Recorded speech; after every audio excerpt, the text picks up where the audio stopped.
à tous et bienvenue dans ce culte de ACR Global. Nous sommes le dimanche 31 mai et nous allons passer des moments forts dans la présence de Dieu. Si tu es membre d'ACR Global, tu as l'habitude déjà, mais si tu viens de nous rejoindre, je vais t'expliquer un peu comment ça se passe durant les temps de louange et l'adoration. Ça va pas commencer dans quelques minutes avec les porteurs de réveil d'ACR Paris. Eh bien, durant ces moments, on va vraiment se concentrer à fond sur la présence de Dieu. On va vraiment louer Dieu en oubliant tous les problèmes, tous les soucis de la semaine, mais en croyant que le Seigneur vient pour tout changer dans notre vie. Pendant l'adoration, on va être vraiment concentré sur le Seigneur, concentré sur la présence de Dieu. On va adorer de tout notre cœur, parler à Dieu de tout notre cœur et on va voir le Seigneur se manifester. On va entendre la voix de Dieu au nom de Jésus, ok?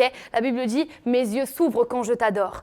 Adorez le Seigneur avec tout votre cœur, vos yeux spirituels vont s'ouvrir, vous allez entendre Dieu, vous allez voir Dieu, vous allez vivre des choses avec Dieu. Même chez vous, même à distance, le Seigneur peut se révéler et le Seigneur peut se manifester. Juste après, on va se retrouver ensemble, on va passer des temps dans la parole de Dieu, on va parler du fait de devenir riche pour la gloire de Dieu et ça va être vraiment génial. Alors, dès maintenant, on commence la louange et l'adoration avec les porteurs de réveil.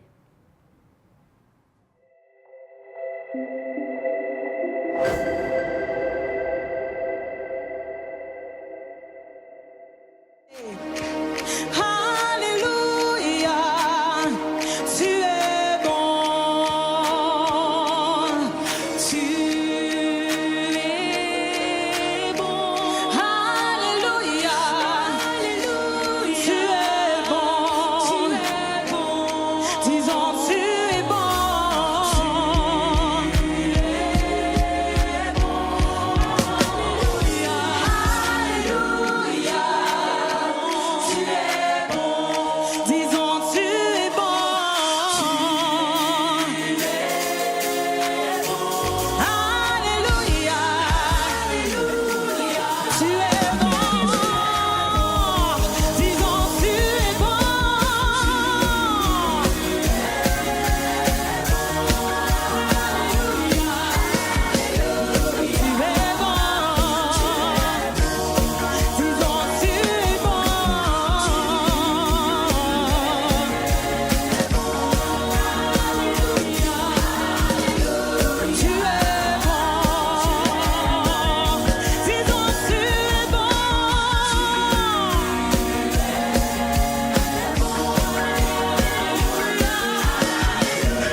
Seigneur. Nous voulons continuer de dire combien tu es bon, combien tu es grand, combien tu es puissant. Alléluia.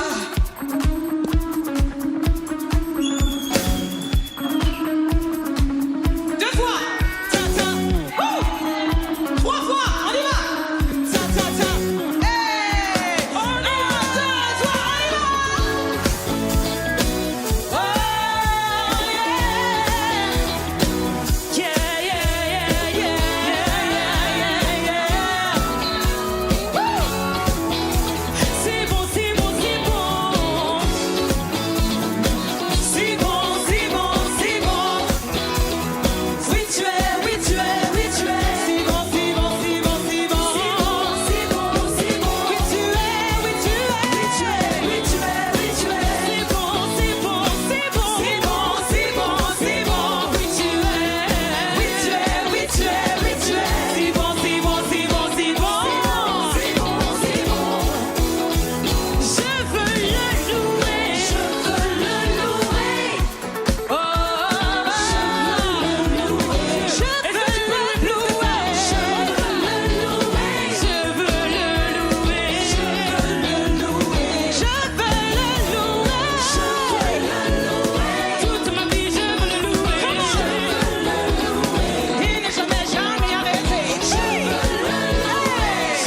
Amen. Est-ce que tu le crois? Oh yes. Ah, je vois ça, c'est bien.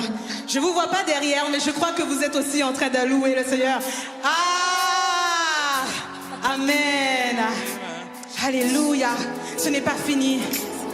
Nous allons l'adorer. Et ça tala baba baba baba. Riaba sakaterebe. Riaba sekerebe. Riaba sekerebe. Maya sokaterebe shata. Maya sekerebe shata. Osaterebe shata. Riaba sekerebe sete. Esanarebe shata. Riaba sakate.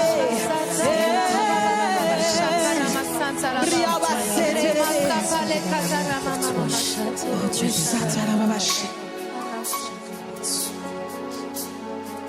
nous venons dans ta présence,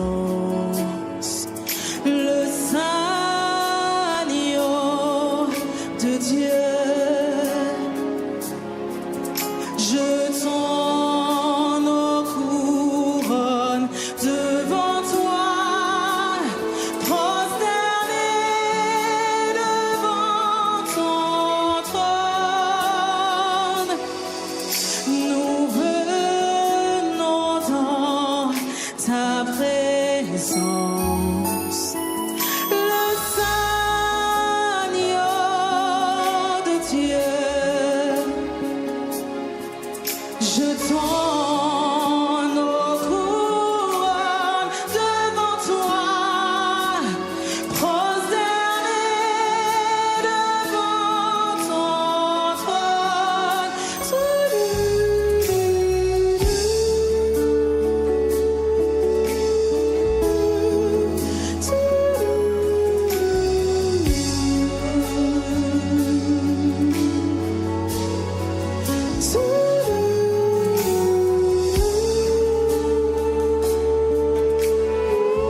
toi, prosternés devant ton trône. Nous venons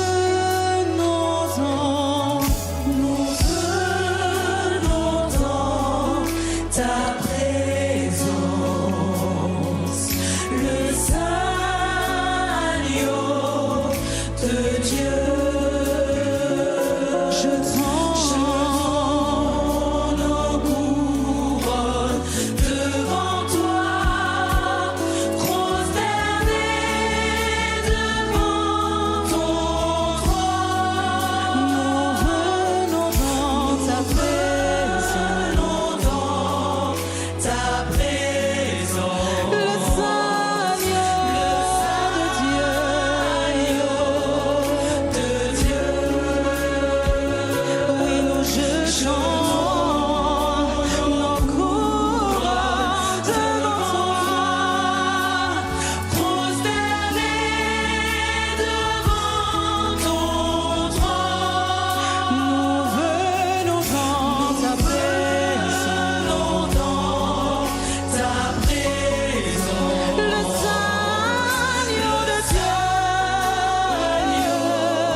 dans ta vie.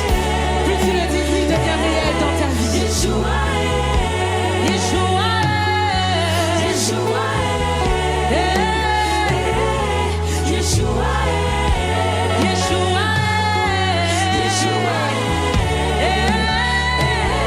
Yeshua, Yeshua,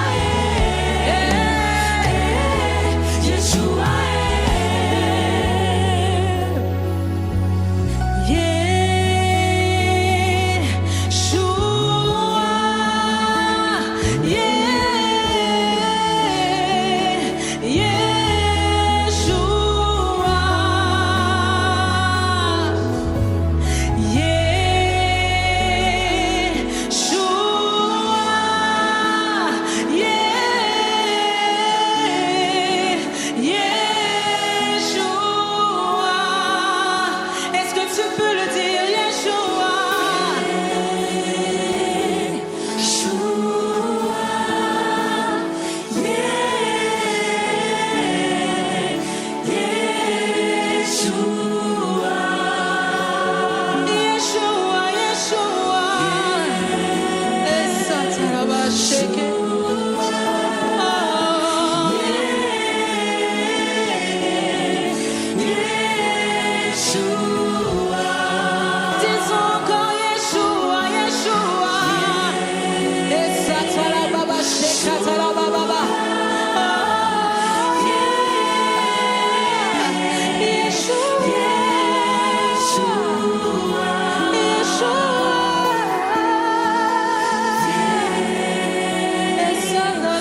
Alléluia, gloire à Dieu pour ces moments qu'on vient de passer dans la louange, dans l'adoration. J'espère que comme moi, vous avez été bénis par ces temps, bénis par ces moments. Et maintenant, on va donc passer à une autre partie de notre culte qui est la partie de la parole de Dieu. Ok?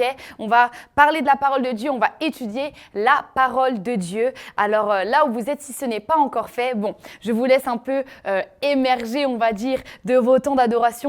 Je sais que quand on adore souvent à l'église, eh bien le temps que voilà, on revienne de ce qu'on vient de vivre avec Dieu, de l'expérience qu'on vient de vivre avec le Seigneur, de ce que le Seigneur vient de nous dire, parfois on est encore un peu, voilà quoi. Et parfois le prédicateur va directement. Donc je vous laisse un petit peu gamberger, mais cependant, prenez bien sûr vos cahiers, prenez vos stylos, prenez vos Bibles, parce que nous allons étudier la parole de Dieu. Aujourd'hui, on est dans un mois formidable. On étudie un thème qui est formidable. On a un Dieu qui est formidable. Et comme on a été béni durant les temps de louange et les temps d'adoration, on va être béni également durant ces temps au contact de la parole de Dieu. Alors bien sûr, avant de commencer mon message, avant de commencer à vous apporter la parole de Dieu, j'aimerais rendre l'honneur à qui je dois l'honneur, à commencer par mon père spirituel, le père des ministères ACER, j'ai nommé l'apôtre Alain Patrick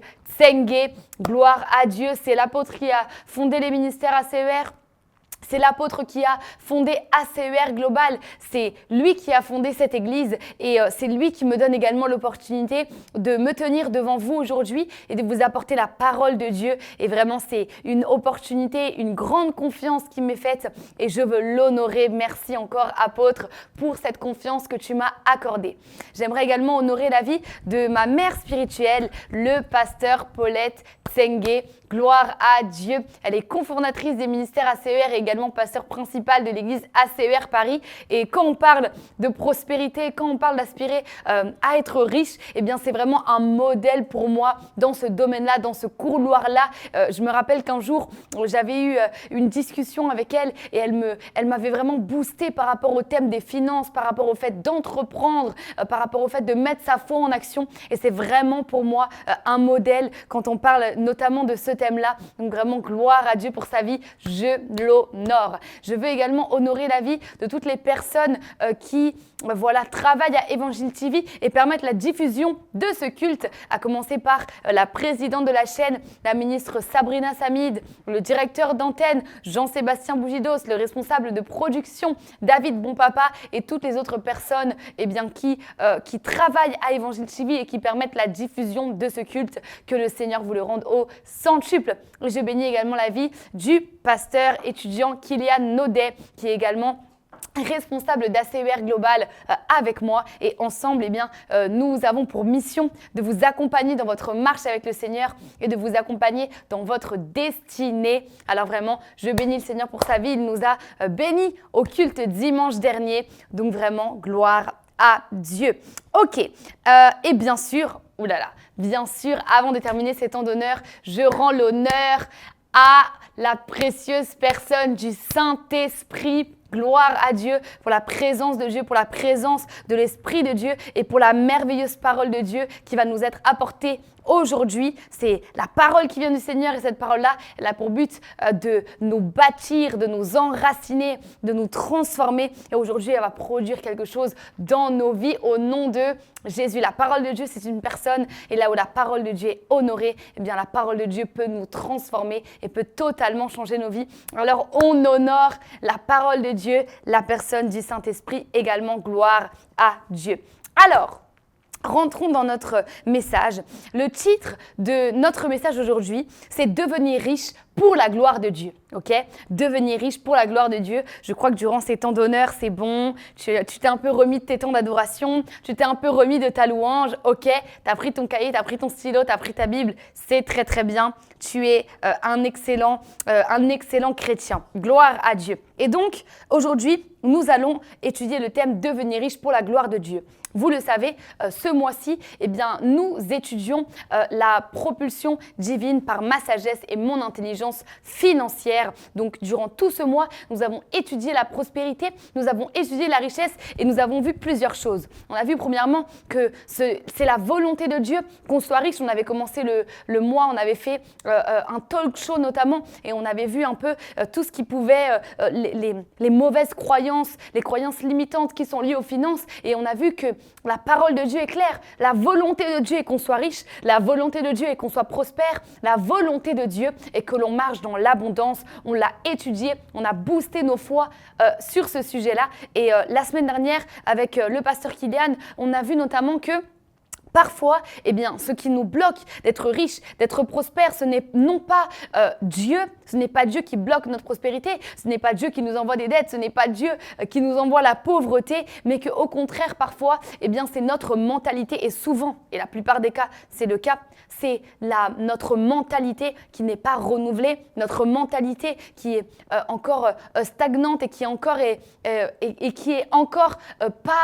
n'est pas assez renouvelée par la parole de Dieu. Eh bien, c'est cette mentalité-là qui nous empêche de prospérer. Et on a vu qu'on doit alors aspirer à la connaissance, aspirer au fait d'être davantage intelligent, davantage sage, de connaître plus pour pouvoir tout simplement rentrer dans les promesses de Dieu pour notre vie par rapport à la prospérité, gloire à Dieu. Et aujourd'hui alors, lorsqu'on parle de devenir riche pour la gloire de Dieu, eh bien on va étudier particulièrement les lois, les principes de Dieu, les principes divins qui vont nous permettre d'être riches. La semaine dernière, le pasteur Kylian nous a dit d'aspirer à la connaissance. Eh bien nous terminons ce mois-ci en justement ayant des connaissances encore plus concrètes sur comment devenir riche. On va avoir des connaissances concrètes et c'est le dernier dimanche du mois. Vous allez voir, on va ressortir de ce mois-là en étant totalement changé dans nos mentalités et en étant beaucoup plus prospère dans notre mentalité. Parce que la prospérité commence dans la mentalité. Gloire à Dieu, gloire à Dieu. Donc on a vu ça également, on a vu que quand Dieu marche avec un homme, eh bien la personne, il y a un impact dans ses finances. De Roi 18 au verset 7 nous dit que l'Éternel était avec Ézéchias qui prospérait dans tout ce qu'il entreprenait. Donc quand Dieu est avec nous, on prospère dans tout ce qu'on entreprend, on réussit tout ce qu'on entreprend.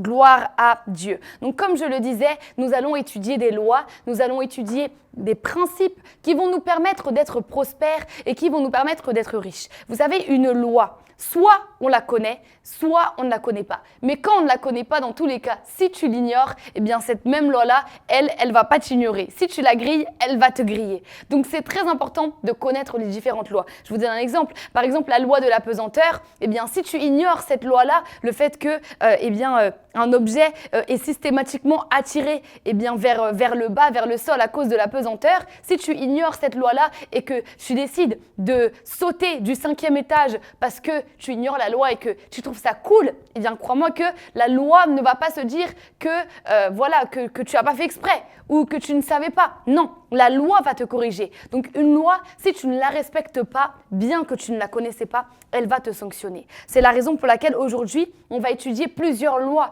plusieurs principes qui permettent à un homme d'être riche et à un homme d'être prospère. À partir d'aujourd'hui, vous connaîtrez les principes. Si après vous ne les mettez pas en pratique, vous ne devrez pas être étonné si votre niveau de prospérité et si votre niveau financier reste le même. Vous ne devrez pas être étonné parce que ce sont des lois, ce sont des principes. Quand on les applique, eh bien ce sont des principes qui fonctionnent et qui marchent. C'est très simple. Ce sont des principes qui fonctionnent et qui marchent. Donc, à partir d'aujourd'hui, on va avoir plein de lois, on va étudier plein de choses, on va avoir plein de choses très, très, très intéressantes. Mais au sortir de ce culte, bien sûr, ça va être intéressant, ça va être bénissant. Le but, c'est pas que tu sortes en te disant « Oh là là, c'était vraiment trop, trop bien le culte. J'ai vraiment appris beaucoup de choses. Gloire à Dieu. » Que tu refermes le cahier, que tu le mettes au fond du placard, qu'il prenne la poussière et que tes finances restent la même. Non, non, non, non, non. Ce qu'on veut, c'est un changement dans tes habitudes. Ce qu'on veut, c'est un changement dans ta mentalité. Ce qu'on veut, c'est un changement dans les décisions que tu prends. Alors, sois très attentif. Gloire à Dieu. Premièrement, mon grand 1, je commence dans mon thème, consacrer ses finances à Dieu. Ok? Consacrer ses finances à Dieu. Et je vais donc vous donner 4 principes bibliques qui nous permettent tout simplement d'avoir des finances qui sont consacrées à Dieu. 4 principes bibliques. Ok? 4 principes bibliques. Je vais commencer premièrement par le principe de la dîme.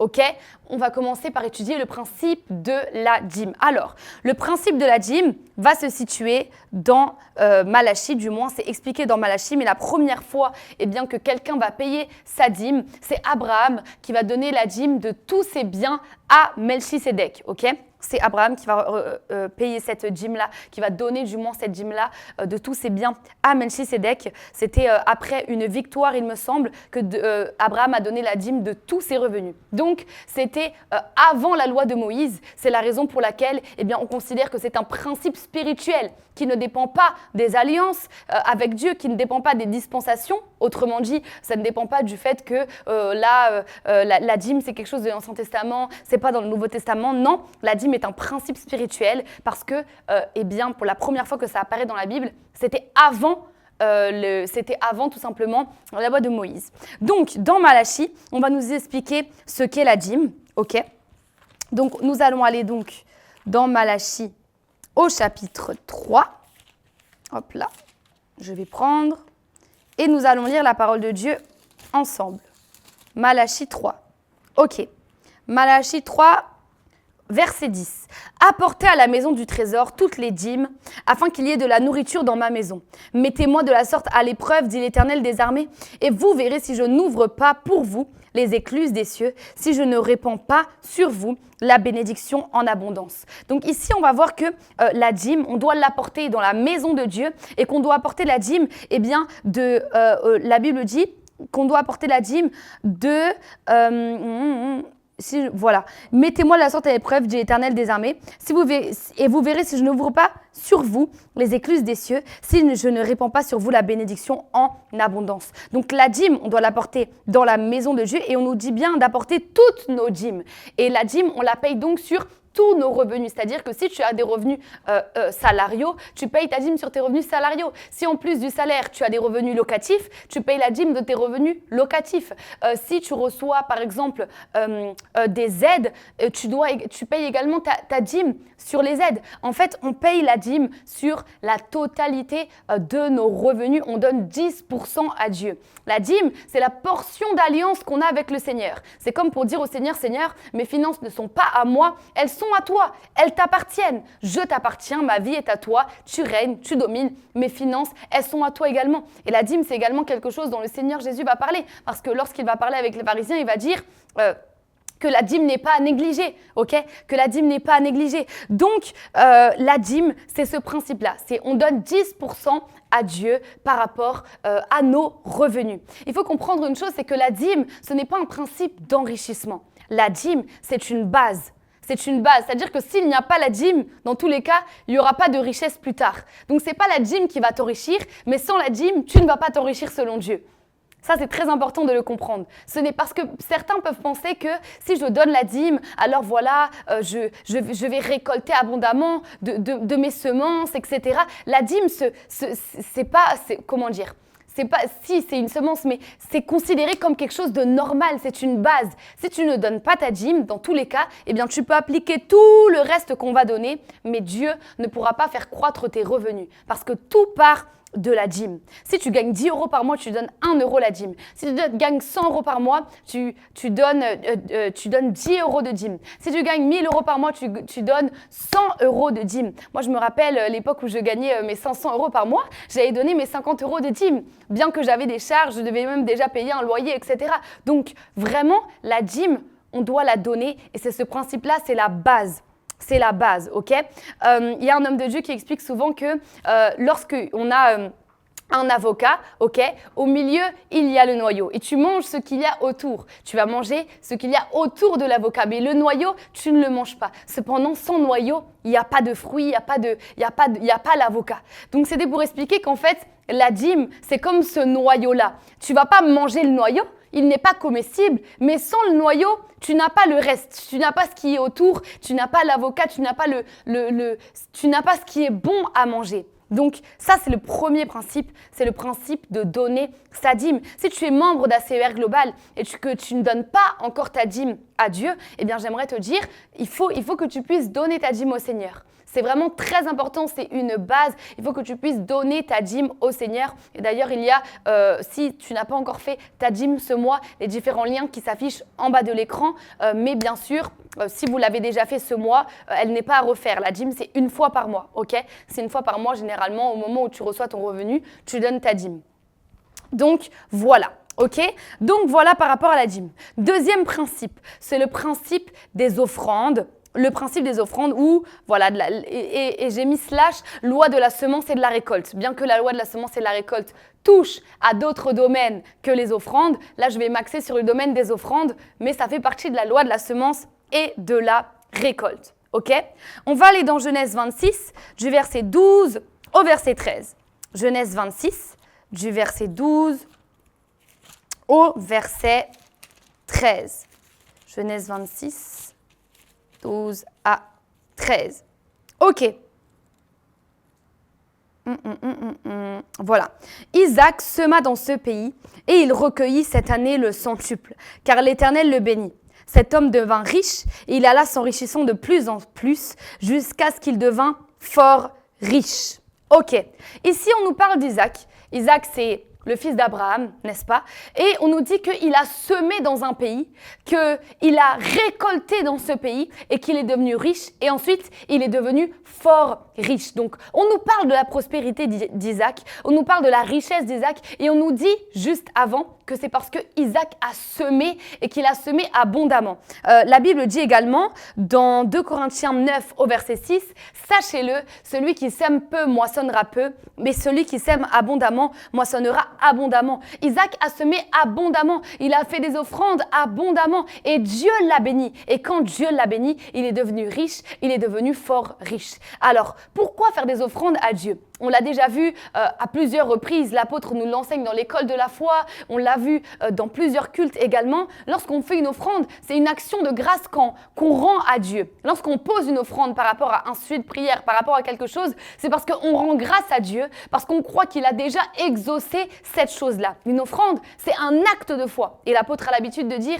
que l'argent, c'est la monnaie, ça permet une offre infinie de possibilités. Excusez-moi, j'ai bégayé. Ça permet une offre infinie de possibilités. Quand tu poses une offrande à Dieu, eh bien, assurément, tu vas avoir une récolte et tu vas avoir quelque chose que le Seigneur va faire pour toi. Donc, les offrandes, ce sont un acte de foi. Mais les offrandes, elles montrent également à Dieu que lorsque vous gagnez de l'argent, vous ne le gardez pas pour vous, mais que vous savez répondre aux besoins qu'il y a dans sa maison. Lorsqu'on a lu tout à l'heure Malachie 3.10, on a vu que quand Dieu demande d'amener les dîmes dans sa maison, eh bien, il a dit afin que ma maison, elle ne manque de rien. Quand on fait des offrandes à la maison de Dieu, on fait des offrandes à Évangile TV, on fait des offrandes dans sa maison spirituelle, ACER Global en l'occurrence, pour vous qui nous regardez, eh bien on est en train de s'assurer que la maison de Dieu, elle ne manque de rien. On est en train de s'assurer qu'il y aura les finances pour payer les caméras à la fin du mois. On est en train de s'assurer qu'il y aura les finances pour payer les plateaux à la fin du mois. On est en train de s'assurer qu'il y aura les finances nécessaires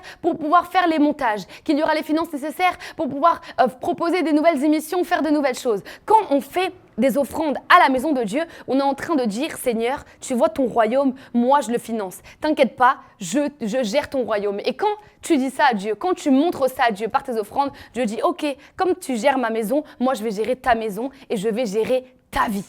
Et là, des situations qui étaient dans ta vie commencent à se débloquer.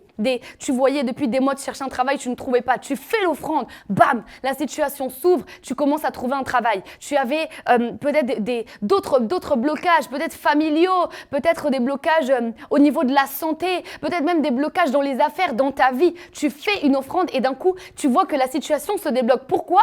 Parce que en fait, avant de te préoccuper de ta situation, tu te préoccupais de la situation de Dieu. Et sa situation, c'est sa maison. Ce qu'il veut, c'est que sa maison grandisse, sa maison puisse bénir des personnes, que des personnes viennent dans sa maison et elles puissent trouver un refuge. Mais ça demande des finances. Et quand tu t'occupes d'être ce canal-là qui finance le royaume de Dieu et la maison de Dieu, je t'assure, mon frère, ma sœur, Dieu s'occupe de ta vie. Et j'ai tellement de témoignages à ce sujet, je vous assure. J'ai fait à plusieurs reprises des offrandes. Même, je n'ai pas attendu de travailler dans le séculier pour faire des grosses offrandes. J'étais étudiante, je faisais déjà des grosses offrandes au Seigneur.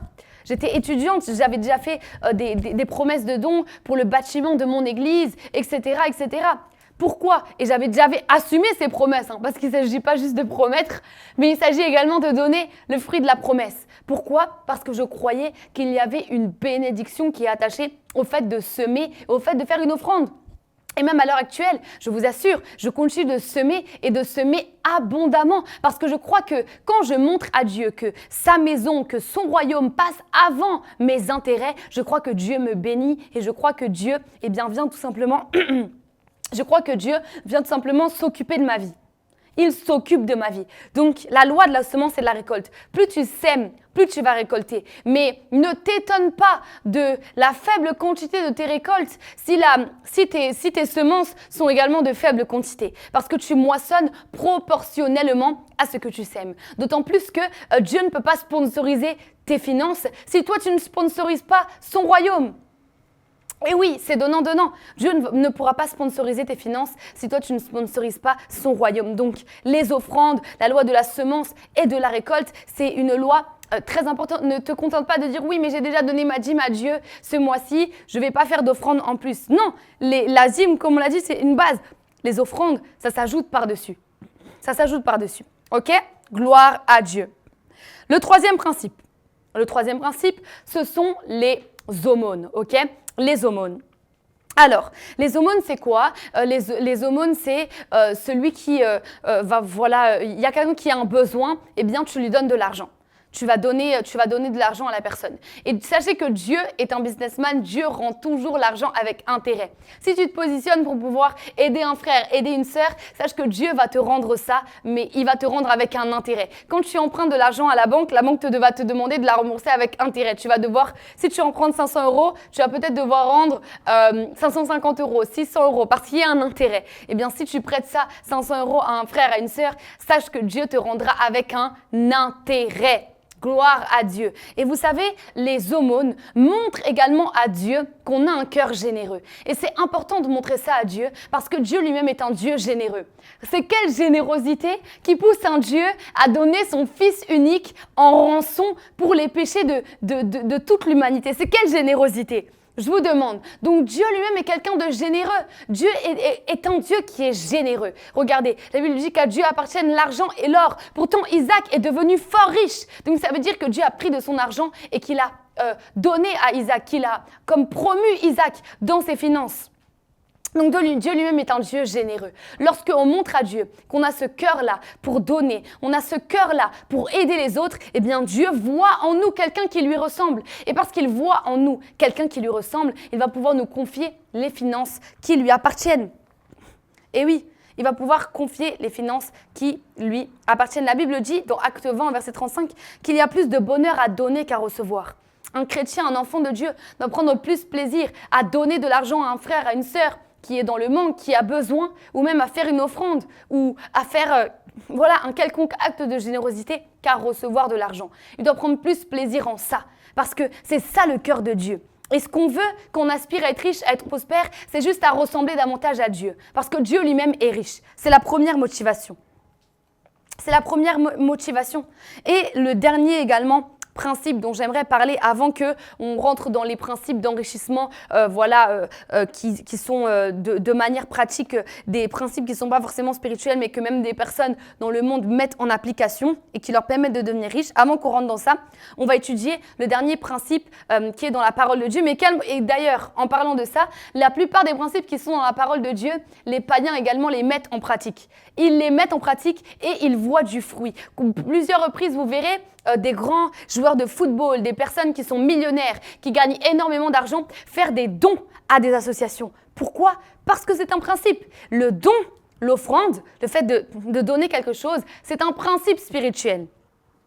Gloire à Dieu. Maintenant, on va parler du partenariat et c'est le dernier principe dont je voulais vous parler, le partenariat. Philippiens 4, du verset 15 au verset 20. Philippiens 4, 15 à 20. Ok, hop là, nous lisons la parole de Dieu. Vous le savez vous-même, Philippiens, au commencement de la prédication de l'Évangile, lorsque je partis de la Macédoine, aucune église n'entra en compte avec moi pour ce qu'elle donnait et recevait. Vous fûtes les seuls à le faire, car vous m'envoyâtes déjà à Thessalonique et à 2 reprises de quoi pourvoir à mes besoins.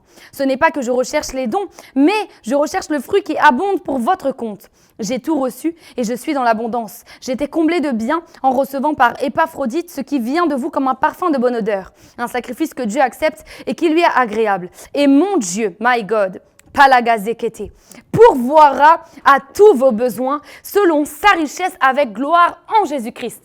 À notre Dieu et Père, soit la gloire au siècle des siècles. Amen. My God, gloire à Dieu. Ce principe nous parle d'un partenariat. Ici, on a l'église de Philippe, ok, les Philippiens donc, qui vont rentrer dans un partenariat avec l'apôtre Paul. Donc l'apôtre Paul était dans le besoin. Eh bien, les Philippiens vont s'assurer que l'apôtre Paul ne manque de rien. Et donc, ils vont lui envoyer des biens, ils vont lui envoyer des choses, ok, pour qu'il puisse être bien, qu'il soit dans l'abondance. Et ensuite, eh bien, l'apôtre Paul va prier pour eux. Il va dire, mon Dieu va pourvoir à tous vos besoins. Et il dit quelque chose que j'aime, selon sa richesse. My God. Ça veut dire que non seulement il pourvoit à vos besoins, mais il ne pourvoit pas vos besoins comme un homme pourvoirait à vos besoins. Il pourvoit à vos besoins selon sa richesse à lui. Et la Bible dit, à Dieu appartiennent l'argent et l'or. Si tout l'argent du monde, si tout l'or du monde appartient à Dieu, lorsque Dieu vient pourvoir à tes besoins selon sa richesse, my God, je t'assure, tu es trop bien. Tu es trop bien, tu es trop bien. Donc le principe du partenariat, c'est un puissant principe. Et vous pouvez faire un partenariat notamment avec Évangile TV. Pourquoi ? Parce que Évangile TV, c'est une chaîne de télé. Vous pouvez faire un partenariat avec un homme de Dieu, avec une femme de Dieu, avec une cause chrétienne, par exemple, cette cause-là, qu'est Évangile TV. Il y a notamment des informations par rapport aux partenaires sur le site évangile.tv. C'est affiché en bas de l'écran et vous pouvez vous renseigner. Mais lorsque vous faites un partenariat avec une œuvre qui vient de Dieu, avec quelque chose qui vient de Dieu, eh bien, le Dieu de cette œuvre, le Dieu de cette personne va se manifester pour pourvoir à tous vos besoins, selon sa richesse et avec gloire. Alléluia! Alléluia! Le partenariat, donc, je disais, un puissant principe. Ok, nous allons rentrer donc maintenant dans notre grand 2, ok, grand 2, les principes d'enrichissement. Ok, les principes d'enrichissement. Je sais que je vais vite, il y a beaucoup de choses à voir. Donc, on va s'accrocher et si besoin, eh bien, vous pourrez regarder en replay. Ça sera accessible sur YouTube. Grand 2, les principes d'enrichissement. Premier principe, il ne faut pas courir après l'argent, mais travailler pour être magnétique à l'argent, ok ? Il ne faut pas courir après l'argent, mais travailler pour être magnétique à l'argent. Il faut comprendre une chose, c'est que l'argent va vers les personnes qui lui sont magnétiques. Et vous savez, la plupart du temps, l'argent, même tout le temps, l'argent fuit les personnes qui ont une mentalité de pauvreté. L'argent fuit les personnes qui ont une vision basse ou une vision peu claire. L'argent fuit les personnes qui ne savent pas comment ils vont le multiplier. L'argent va vers les personnes qui savent comment multiplier l'argent, qui savent comment multiplier les finances. La Bible dit, on donnera à celui qui a, mais à celui qui n'a pas, on lui ôtera même ce qu'il a. Autrement dit, plus tu as, plus tu investis en toi, plus tu as de la connaissance, plus tu as de la sagesse financière, plus tu as de l'intelligence financière, plus tu as une vision large, plus tu as une vision pointilleuse, plus tu sais où tu as, eh bien plus on va te donner. Mais si tu n'as pas de sagesse, tu n'as pas d'intelligence, tu n'as pas de connaissance financière, tu n'as pas de vision, crois-moi, on t'ôtera même ce que tu as. Même l'argent que tu gagnes, qui te sert à payer tes petites factures à la fin du mois, même ça on va t'enlever. Même ça on va t'ôter. Parce qu'on donnera à celui qui a. Mais à celui qui n'a pas, on notera même ce qu'il a. Donc, on ne court pas après l'argent, mais on travaille pour être magnétique à l'argent. En tant qu'enfant de Dieu, on ne peut pas courir après l'argent, c'est l'argent qui doit nous courir après. En tant qu'enfant de Dieu, la Bible dit on est esclave de Christ. Si on est esclave de Christ, on ne peut pas être esclave d'autre chose. La Bible dit, vous ne pouvez pas servir de maître.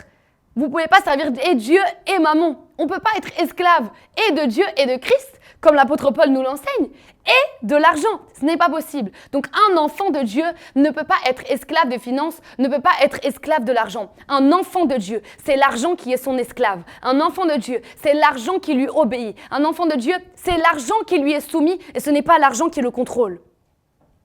Ah oui, oui, oui, oui, oui. Psaume 127 au verset 2. En vain vous levez-vous le matin, vous vous couchez tard, et mangez-vous le pain de douleur. Et il en donne autant à ses bien-aimés pendant leur sommeil. My God, si tu cours après l'argent, tu vas te lever le matin, tu vas être fatigué, tu vas aller au travail, tu vas souffrir, tu vas être fatigué, tu vas annuler ta réunion, tu vas annuler ton culte, tu vas annuler l'école de la foi pour travailler, pour avoir de l'argent. Pourquoi? Parce que ça, c'est l'esclavagisme à l'argent. Ça, c'est l'esclavagisme à l'argent. Tu vas annuler ton heure de prière. Tu vas annuler ton heure de méditation pour aller travailler, pour aller gagner de l'argent. C'est l'esclavagisme à l'argent. Tu vas annuler le service que tu voulais faire pour ACER Global parce que tu te dis non mais déjà le travail me prend trop de temps, etc., etc. Ça, c'est l'esclavagisme à l'argent. En tant qu'enfant de Dieu, c'est l'argent qui est notre esclave. Et la Bible dit, il en donne autant à ses bien-aimés pendant leur sommeil. Donc pendant que tu fais tout ça, tu annules tout ça, le bien-aimé de Dieu, l'enfant de Dieu, il dort et Dieu lui donne autant d'argent. Tu gagnais 2000 € en faisant tout ça, en annulant tout ça. Eh bien Dieu donne autant à ses bien-aimés, 2000 € juste pendant qu'ils dorment. En fait, c'est un verset qui nous montre que on ne doit pas courir après l'argent. On ne doit pas être esclave de l'argent. Au contraire, l'argent doit venir à nous et l'argent doit pouvoir nous courir après. L'argent doit pouvoir nous courir après. La Bible dit, Proverbe 10 au verset 22, la bénédiction de l'Éternel, c'est la bénédiction de l'Éternel qui enrichit et il ne la fait suivre d'aucun chagrin. Lorsque la bénédiction de Dieu s'attache à ta vie, cette bénédiction-là, elle porte du fruit dans ta vie. Et la richesse fait du mal à ceux qui possèdent sans être. Vous avez vu combien de fois des personnes qui vont gagner des millions au jeu de loto, qui vont gagner des millions à des concours télévisés et qui, 2 ou 3 ans après, se retrouvent dans leur situation initiale à redevenir éboueurs, à redevenir avec des métiers qui ne gagnent pas autant que ce à quoi ils auraient pu aspirer en investissant correctement ces millions. Pourquoi? Ce sont des gens qui ont eu sans être. Ce sont des gens qui ont eu des finances sans avoir la connaissance, la sagesse, l'intelligence financière. Et donc, parce qu'ils n'avaient pas, on leur a ôté même ce qu'ils avaient. Ah, je vous assure, frères et sœurs, on doit être de ceux qui ont. Ce qui va nous rendre magnétiques à l'abondance, c'est quoi? Ce sont nos habitudes. Quelles sont tes habitudes? Quelles sont tes habitudes financières? Est-ce que dès que tu passes devant une robe dans un magasin, tu t'arrêtes, tu achètes? Est-ce que dès que tu reçois ton salaire, tu commences à aller acheter tout un tas de trucs, tu dépenses tout, de manière à ce que 10 jours après le salaire, tu n'as plus rien. Et là, les 3 autres semaines du mois, c'est la galère, c'est chaud. C'est chaud, tu galères. Comment tu vas payer ci? Comment tu vas payer ça? Tu es là en train d'essayer d'économiser les dernières courses pour pouvoir tenir tout le mois. Pourquoi? À cause des mauvaises habitudes. Les mauvaises habitudes. Quelles sont tes habitudes financières? Quelles sont tes habitudes? Également les actions, les attitudes. Quelles sont les attitudes que tu as vis-à-vis de l'argent? Est-ce que tu es quelqu'un qui demande toujours de l'argent aux autres? Moi, je vous assure, frères et sœurs, j'ai un problème avec le fait de tout le temps demander de l'argent aux autres. En fait, c'est une mentalité de pauvreté. Je vous assure. Parce que ça veut dire que tu considères les autres comme tes pourvoyeurs au lieu de considérer Dieu comme ton pourvoyeur. Moi, j'ai besoin d'argent, mais je demande à Dieu. C'est Dieu qui est mon Père. Est-ce que c'est les autres qui sont mes parents? Non. Non. Je demande à Dieu. Dieu est mon Père. Tout le temps, tu demandes de l'argent à tes amis, à tes collègues. Ne t'étonne pas que les gens te fuient. Ah oui. Ne t'étonne pas que les gens te fuient. Pourquoi tout le temps es-tu avec eux? Tu demandes de l'argent. Non, tu dois demander l'argent à Dieu. Tu dois investir en toi pour savoir comment multiplier l'argent. Et ensuite, la 4e chose qui nous rend magnétiques à l'abondance, ce sont nos croyances profondes. Qu'est-ce que tu as investi en toi? En quoi tu crois? Et ça, c'est quelque chose sur lequel on va revenir tout à l'heure. Ok? Tout à l'heure. Et même maintenant en réalité. Non, tout à l'heure en vrai. Tout à l'heure. Donc, 2e loi, la loi du contrôle. Ok? La loi du contrôle. Vous savez, notre bien-être est déterminé par le contrôle que l'on a sur notre vie. C'est déterminé par la manière dont tu gères ta vie, c'est ça ton bien-être. Comment est-ce que tu gères ta vie? Comment est-ce que tu gères tes finances? Comment tu gères tes charges? Comment tu gères ton épargne? Comment tu gères toutes ces choses-là? La manière dont tu contrôles ta vie, c'est ça qui va déterminer ton bien-être. Vous savez, être responsable, c'est arrêter d'accuser les gens pour son malheur. C'est arrêter d'accuser les gens pour son malheur. Toujours, ton malheur est la faute des autres. Ton malheur est la faute de l'employeur. Ton malheur est la faute de la personne qui t'a donné l'amende. Tout ça, c'est dû aux autres. C'est pas possible. C'est pas possible. Il faut à un moment donné prendre la responsabilité de sa vie. Chacun est responsable de sa vie. Prends la responsabilité de ta vie. Contrôle ta vie et dirige-la avec une main de fer. Et tu vas voir que tu vas commencer à beaucoup mieux aller. À beaucoup mieux aller. Mais tout le temps, si tu te laisses être débordé par les événements, être débordé par les dettes, par les choses qui viennent, etc., ça va pouvoir atteindre ton bien-être. Ça va complètement atteindre ton bien-être. Moi, des choses que je fais, par exemple, pour contrôler mes finances, je contrôle toutes mes entrées, toutes mes sorties. Okay. Donc, au début du mois, je planifie tout mon budget. Donc, je sais combien je vais recevoir. Okay. Bien sûr, Dieu fait grâce. Donc, parfois, tu reçois plus, mais du moins, selon ce que je sais déjà, je prévois mon budget. Et mes dépenses ne vont jamais excéder ce que j'ai prévu de recevoir comme budget. Parce que ça aussi, c'est un truc. C'est-à-dire que, non, par la foi, je crois que je vais avoir l'argent. Tu planifies déjà la dépense, tu fais déjà la dépense en question et après, tu attends que l'argent vienne. Ça, je suis désolée, mais c'est un manque de sagesse. Non, non, non. Tu dois prévoir tes dépenses sur la base de ce que tu vas recevoir et de manière concrète. Par exemple, ton salaire, tu as des revenus locatifs, tu as des pensions, tu as des aides. Ça, tous les mois, tu connais le montant qui rentre. Tu ne vas pas prévoir des dépenses qui sont au-dessus de ces entrées-là. Donc, moi, je prévois tout mon budget financier. Okay. Au début du mois, je sais qu'est-ce qui va entrer, je sais qu'est-ce qui va devoir sortir, je connais mes charges fixes et également mes charges variables parce que ça fait des années que j'habite seule, j'étudie mon mode de vie, je sais combien je peux attribuer à tel budget, je sais combien je peux allouer à tel budget. Donc comme ça, parce que je me suis évaluée, parce que j'ai pris le temps d'analyser mes finances, je sais ce dont j'ai besoin. Je planifie et ensuite, eh bien sûr, dans mon budget, je planifie déjà ma dîme, ok. Parfois, je planifie même des fois un budget offrande pour le mois et également, eh bien, l'épargne. Ok, je planifie l'épargne. L'épargne, c'est un des premiers virements que je fais sur mon compte épargne. Ensuite, un des premiers virements que je fais également, la dîme. Ensuite, le loyer, j'envoie. Ensuite, toutes les charges fixes que je dois envoyer, je fais direct. Ok, je fais direct. Comme ça, c'est fait et ça, je le rentre je le note que je l'ai fait. Et ensuite, je vois combien il me reste, etc. Et tout au fil du mois, lorsque j'ai des dépenses qui viennent, je les note. Je les note pour ne pas dépasser le budget que j'avais alloué au début, ok? C'est très important. Également, garder son argent en lieu sûr. Ne mets pas ton argent, parfois sous le matelas ou quoi. Moi, je fais quand même assez confiance aux banques, du moins quand on gagne un certain montant. C'est-à-dire que quand tu es millionnaire, généralement les millionnaires, ils s'arrangent un peu différemment. Mais à notre niveau, du moins, mettons notre argent en lieu sûr, en banque, etc. Et c'est très bien. Également, je ne fais aucun achat impulsif et je ne vous conseille pas de faire des achats impulsifs. Une dépense, elle doit être maîtrisée, elle doit être réfléchie. Est-ce que quand tu vois ce haut, cette tenue, est-ce qu'en réalité, tu en as vraiment besoin? Est-ce que c'est pas juste parce que tu veux encore une autre tenue dans ta garde-robe? Est-ce que tu as vraiment besoin de ce bracelet? Est-ce que tu as vraiment besoin de cette montre? Est-ce que tu n'en as pas déjà 2 autres à la maison? Est-ce que tu as vraiment besoin de cette paire de talons? Vous savez, il y a une loi. Si tu ne peux pas acheter la chose 3 fois, c'est que tu ne peux pas l'acheter. Si tu ne peux pas acheter la chose 3 fois, c'est que tu ne peux pas l'acheter. Donc, calcule, est-ce que ça tu peux l'acheter 3 fois? Si oui, tu le prends, sinon ne le prends pas. Mais vraiment, il faut contrôler ses entrées et ses sorties, ok? La loi du contrôle. 3e loi également, la loi de la foi. Mon Dieu. Ok, ça va, est-ce que je vais réussir à tout vous dire? Ça va aller au nom de Jésus. Donc, la loi de la foi. La loi de la foi. Tout à l'heure, on disait que ce qui nous amène à être magnétique à l'argent, ce sont les convictions profondes. Eh bien, les convictions profondes, elles émanent de notre foi. Ok, elles émanent de notre foi. Il faut avoir la conviction profonde qu'on va marcher dans l'abondance. Il faut avoir la conviction profonde que Dieu va nous bénir. Il faut avoir la conviction profonde que on va prospérer. Vous savez, moi, j'ai cette conviction en moi. Elle est profonde, que je vais être riche, que je suis riche, que je ne suis pas pauvre, que je suis dans l'abondance. J'ai cette conviction profonde. Et comment j'ai eu cette conviction? Eh bien, je me rappelle un jour, j'étais assez blessée contre le message de la prospérité. On nous avait parlé de la prospérité prospérité, etc., etc. Mais j'étais un peu blessée contre le message. Et un jour, pendant un grand live, l'apôtre a prêché sur les finances. Il a prêché sur la prospérité. Il a prêché.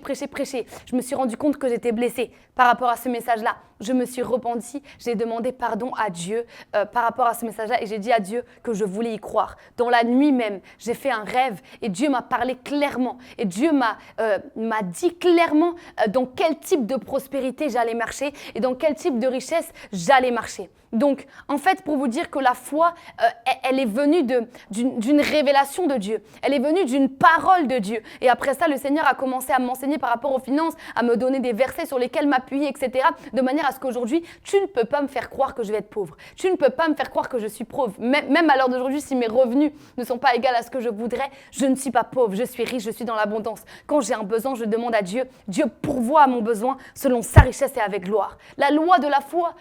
En quoi tu crois? Comment tu te considères? Est-ce que tu te considères comme un esclave de l'argent? Quelqu'un qui a besoin de l'argent, besoin de courir après l'argent? Ou est-ce que, excusez-moi, tu te considères comme un enfant de Dieu à qui l'argent revient de droit? La loi de la foi. Tu dois mettre ta foi en action et également contrôler tes pensées. Lorsque des pensées de pauvreté et des mentalités de pauvreté viennent, étudie-les au regard de la parole de Dieu. Est-ce que cette pensée-là, elle est en accord avec les Écritures, avec la parole de Dieu? Si tu vois que ce n'est pas le cas, tu la chasses au nom de Jésus. Vraiment, frères et sœurs, je veux des retours de votre part après ce message. Je veux savoir quelles décisions vous avez prises. Je veux savoir ce que vous allez faire pour pouvoir prospérer et pour pouvoir être plus riche. Vraiment, je veux un retour. Ce message ne va pas passer inaperçu, je vous le dis. À la fin du culte, vous mettez un message sur le groupe ACER Global, ok? Et vous nous dites comment vous avez vécu le culte et qu'est-ce que vous avez compris, quelles décisions vous allez prendre. Amen. Je compte sur vous. Également, la loi du mentorat créatif, ok? La loi du mentorat créatif, bien sûr, vous savez, la richesse, la prospérité se bâtit lorsqu'on entreprend. Lorsqu'on entreprend ou alors on peut investir, etc. Mais ce n'est pas un salarié qui va devenir riche, du moins pas s'il le reste toute sa vie. Moi, actuellement, je suis salariée, mais le fait d'être salarié me permet de mettre de côté pour plus tard investir, pour plus tard entreprendre. D'autant plus que le salariat permet d'être formé. On voit comment une entreprise marche, comment une entreprise fonctionne. Ça nous travaille pour être plus excellent, pour être plus pointilleux. Ça étend notre capacité de gestion. Donc, travailler d'abord dans le séculier pendant un temps, c'est très important pour être formé. Mais par la suite, profitez-en pour mettre de côté, pour par la suite entreprendre et investir. Parce que si vous voulez être riche, il va falloir entreprendre, il va falloir investir. Et donc, si vous souhaitez entreprendre ou investir, eh bien, vous pouvez mettre cette loi en place, la loi du mentorat créatif. Observez les personnes qui ont réussi dans le domaine dans lequel vous aspirez à prospérer et puis apprenez d'eux. Vous savez, les personnes les plus sages sont ceux qui apprennent des erreurs des autres, pas seulement de leurs erreurs. Tu vas aller vite dans la vie, apprends également des erreurs des autres et apprends également de comment les autres font les choses. Donc, la loi du mentorat créatif. Une autre loi, la loi du désir ardent.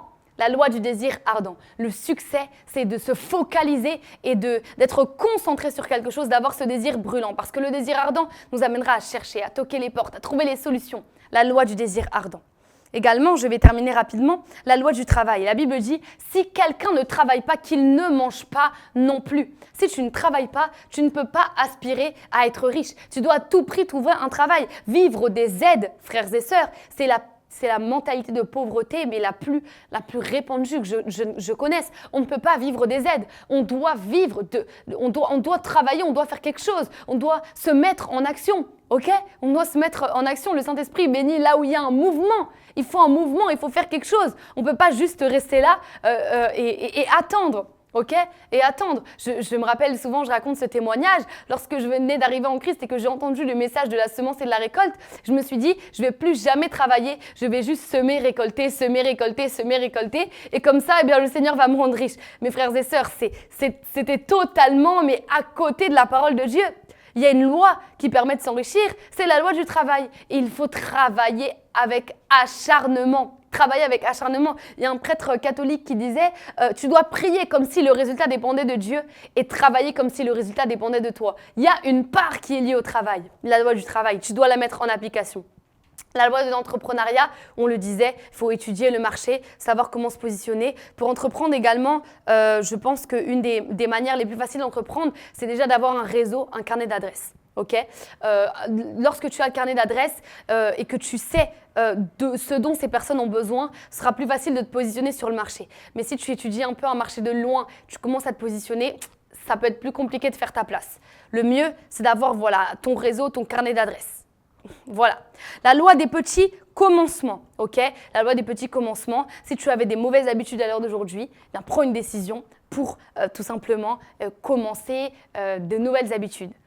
Peut-être que c'est un petit commencement, mais tu vas y arriver. Si tu ne donnais pas ta dîme, tu commences. Petit commencement, à donner ta dîme. Si tu ne faisais pas tes offrandes, tu commences à faire tes offrandes. Si tu n'épargnais pas, tu commences. Tu commences à épargner. Ça, on va y revenir sur la loi de l'épargne. Avant-dernière loi. Ok, on reste attentif. Avant-dernière loi, la loi du risque, de l'investissement. Ça, c'est pour les personnes qui veulent investir de l'argent. Vous avez de l'argent de côté, vous avez travaillé, vous avez eu des revenus, vous souhaitez maintenant investir. Sachez que plus le risque est élevé, plus le retour également, le gain sera également grand. Mais ça, il faut le faire avec des professionnels et il faut le faire avec des personnes qui vraiment s'y connaissent. Sinon, vous pouvez perdre tout ce que vous avez. Donc ça aussi, il faut bien étudier. Et également, la dernière loi qu'on va étudier, la loi de l'épargne. L'épargne, c'est une discipline. Je vous assure, c'est une discipline. Vous devez considérer que l'épargne, c'est même pas à vous. Moi, c'est ce que je fais. Je me dis, mon épargne, elle ne m'appartient pas. Donc, je n'ai pas le droit de prendre dedans. Je n'ai pas le droit de prendre dedans et je ne m'autorise pas à prendre dedans. Je me dis que l'épargne, elle ne m'appartient pas. Et tous les mois, vous devez avoir de quoi épargner. Si tu n'arrives pas à épargner, c'est que tu es en mode survie, tu n'es pas en mode vie. Et donc là, il faut que tu trouves un moyen de passer en mode vie et arrêter le mode survie. Mais l'épargne, c'est très important. Sans épargne, vous ne pourrez pas prospérer parce que ça veut dire que vous vivez au jour le jour. À chaque jour suffit sa peine, mais quand même, ok? Il faut avoir son épargne. Gloire à Dieu, c'est la fin de cet enseignement. Frères et sœurs, je sais que je suis allée un peu vite, qu'il y a beaucoup de choses qui ont été dites. N'hésitez pas à retourner voir le replay du culte sur la chaîne YouTube ACER Global, ok? Gloire à Dieu. Et également à tout simplement mettre un commentaire, etc. de la loi qui vous a le plus béni ou de ce que vous allez mettre en place. Vraiment, on va être édifié, on va être béni. Sachez-le, l'impact de ce culte va être déterminé par les décisions que vous prenez après l'avoir écouté. Donc les décisions, là vous devez après le culte, ne passez pas directement à la cuisine ou aller chez un ami ou autre, ou peut-être faites-le, mais il faut que vous ayez un temps là dans les prochains jours. Vous vous posez quelle décision je vais prendre pour concrètement améliorer mes finances. Qu'est-ce que je vais faire en vue des différentes lois qui ont été énoncées? Qu'est-ce que je vais faire pour changer mes finances? Là, honnêtement, on a donné beaucoup de clés, frères et sœurs. C'est comme ça qu'on a terminé le mois. Eh bien, je crois que nous allons prospérer, nous allons réussir, nous allons marcher dans la prospérité divine. Gloire à Dieu. Seigneur, je prie pour ton peuple. Seigneur, je prie, Seigneur, pour toutes les personnes qui ont écouté ce message. Je prie au nom de Jésus. Seigneur, que tu puisses les conduire pour pouvoir changer les habitudes de leur quotidien et mettre en place des habitudes qui vont les conduire vers la prospérité, vers la richesse, vers l'épanouissement, dans le nom de Jésus. Père, je te bénis, je te rends grâce parce que c'est ta parole qui a été prêchée et tu fais de ton peuple un peuple glorieux, une église sans tache, une église sans rides ni rien de semblable. Tu rends ton église glorieuse dans le nom de Jésus. Ton église prospère, ton église est riche, ton église est sage, elle est intelligente financièrement et ton église a la connaissance. Merci de ce que tu conduis tout un chacun à prendre les bonnes décisions par rapport à ses finances. Merci de ce que tu viens éclairer quelqu'un par rapport à la loi qui lui manquait, Seigneur, pour son enrichissement et pour sa prospérité. Je te bénis et je te rends grâce parce que je crois que tu as parlé au cœur de tout un chacun et tu fais de ton peuple un peuple qui réussit dans le nom de Jésus-Christ. Amen, amen, amen. Gloire à Dieu. Tu es membre d'ACER Global ou bien tu es juste de peut-être passage parmi nous, tu nous regardes sur la télévision et tu aimerais apporter ta dîme, ton offrande à Évangile TV. Comme je le disais, la dîme, c'est le 1/10 de nos revenus que l'on donne une fois par mois. Nous sommes le dernier dimanche du mois. Si tu n'as pas encore donné ta dîme du mois, eh bien tu peux la donner maintenant. Il y a les PayPal qui s'affichent en bas de l'écran ainsi que toutes les modalités de paiement. Si tu souhaites faire une offrande parce que comme on l'a dit tout à l'heure, tu as vraiment envie de participer à la maison de Dieu, tu peux le faire également. Ça s'affiche en bas de l'écran et tu peux également devenir partenaire de la chaîne Évangile TV en te rendant sur évangile.tv ou en nous écrivant sur WhatsApp au +33 6 12 75 88 60. La Bible dit que celui qui donne doit donner avec joie, sans tristesse ni contrainte, ok? Donc, lorsque tu donnes, tu crois que Dieu va te rendre au centuple. Je vais prier pour toi. Seigneur, merci pour mon frère, pour ma sœur, qui donne sa dîme, qui donne son offrande maintenant. Je prie, Seigneur, que tu puisses ouvrir les écluses des cieux au-dessus de la vie de cette personne et que tu puisses lui rendre au centuple de sa semence. Au nom de Jésus-Christ, tu lui rends au centuple. Je te bénis, je te rends grâce. Ta bénédiction s'attache à la vie de cette personne. Au nom de Jésus. Merci parce que si cette personne avait un besoin, ce besoin est comblé maintenant dans le nom de Jésus, selon ta richesse et avec gloire.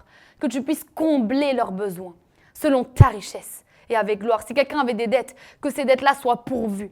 Envoie-leur le montant des dettes. Si quelqu'un avait un événement, Seigneur, ou un besoin financier urgent, que tu puisses maintenant lui apporter, Seigneur, cet argent, que cet argent vienne vers cette personne au nom de Jésus. Réponds à tous les besoins, débloque toute situation par cette offrande au nom de Jésus. Amen. Amen, amen, amen, gloire à Dieu. Tu nous as écoutés, tu as suivi ce culte et tu ne connais pas encore le Seigneur Jésus, eh bien j'aimerais t'inviter à prendre la meilleure décision de ta vie. J'ai accepté le Seigneur Jésus il y a plus de 6 ans maintenant et je vous assure que c'est la meilleure décision que j'ai prise de ma vie. Le plus beau jour de ma vie, ce ne sera pas mon mariage, mais le plus beau jour de ma vie, c'est le jour où j'ai accepté Jésus, le jour où le 28 mars 2020, le Seigneur Jésus s'est révélé à moi dans ma chambre. C'est le plus beau jour de ma vie et j'aimerais t'inviter à prendre cette décision-là qui est la meilleure décision que quiconque peut prendre, c'est la décision d'accepter Jésus. Jésus a un plan pour toi, Jésus veut une relation avec toi, Jésus veut te parler, Jésus veut être proche de toi. Et en faisant la simple prière qu'on s'apprête à faire, eh bien, tu peux démarrer une vie nouvelle avec lui. Donc, si tu ne le connais pas encore personnellement, tu n'as pas encore de relation intime avec Dieu, je vais t'inviter à prier avec moi et à répéter ces paroles après moi. Seigneur Jésus, merci. J'ai entendu ta parole et je décide de t'accepter dans mon cœur comme mon Seigneur et comme mon Sauveur. Je reconnais que j'étais loin de toi, que j'étais dans le péché et dans le monde, mais je crois que Jésus-Christ est mort pour moi, est ressuscité pour moi, pour que je devienne enfant de Dieu. Maintenant, j'accepte ce sacrifice. Le Saint-Esprit vient habiter en moi et je fais partie de la famille de Dieu au nom de Jésus-Christ. Amen, gloire à Dieu. Félicitations à toi qui viens de faire cette prière. Vraiment, gloire à Dieu, que le Seigneur te bénisse puissamment. Tu vas voir, tu vas démarrer une nouvelle vie avec Dieu. Et à partir de maintenant, eh bien, toutes choses seront différentes. Mais tu as également besoin d'accompagnement pour grandir avec Dieu, d'accompagnement spirituel. Et je vais alors t'inviter à nous écrire pour qu'on puisse t'aider. Tu peux nous contacter sur WhatsApp. Le numéro s'affiche en bas de l'écran. Plus 33 6 12 75 88 60, écris-nous et on va tout simplement t'accompagner dans ta marche avec Dieu. Dis-nous que tu viens d'accepter Jésus ou que tu souhaites rejoindre l'église ACER Global. Eh bien, on va tout simplement t'orienter et t'accompagner au mieux. Gloire à Dieu. Et si tu nous regardes et tu es déjà chrétien, tu n'as pas encore d'église locale et tu aimerais intégrer le ministère ACER, tu peux également nous envoyer ACER Global au même numéro. Ce jeudi, on se retrouve à 20h dans l'école de la foi. On sera dans la 3e partie de la série sur l'Esprit fort avec notre apôtre. Alors, je nous invite à nous connecter massivement et dimanche prochain, on va commencer un nouveau thème, un nouveau mois. Vous allez le voir, on va être très, très, très bénis. Gloire à Dieu. En attendant, j'ai passé un excellent dimanche avec vous dans votre présence. J'espère que vous aussi, faites-nous un retour sur le groupe comme on en a parlé. Dites-nous ce qui vous a béni sur le groupe ACER Global. Et on se retrouve jeudi à l'école de la foi à 20h. Que le Seigneur vous bénisse.